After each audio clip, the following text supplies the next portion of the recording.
But can a divided nation be healthy for politics? Joining us now from central London to discuss this is Phillip Blond, director of the think tank Republica. Hello to you. Thank you very much indeed for joining us on Sky News this afternoon.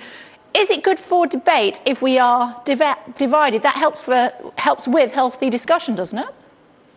Well, in one way, yes. I mean, clearly, what you had with Brexit really was a demonstration that the ruling parties, if you like, who are both culturally liberal and economically liberal, had effectively ignored now the majority of the population. And for the first time, the people who hadn't spoken spoke. And that's what the Prime Minister, Theresa May, is attempting, rightly in my view, to respond to. So what we have now is we finally recognise that actually there is a deep economic, cultural, social division in our country. And we hadn't recognised that before.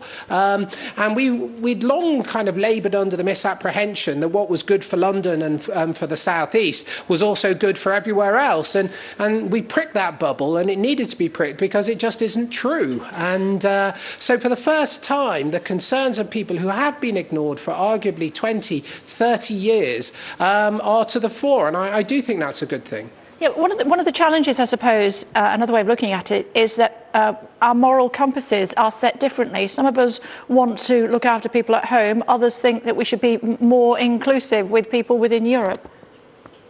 Yeah, that's true. Well, you've got different outlooks because people benefit from different situations. So if you look at the Brexit vote, people felt that migration was a genuine existential, cultural and economic threat to them. And they're people who are outside of the cities, who tend to be older and feel threatened both culturally and economically. So people in towards the lower end of low-wage, low-skilled jobs felt, whether or not it's correct isn't the point, it's clear that they felt that their jobs were under threat by skilled migrants, students coming from Europe. It's very difficult, for instance, in many parts of the country to be served by a native Briton because you're always served by a charming Spanish undergraduate learning English. And so they felt shut out by migration.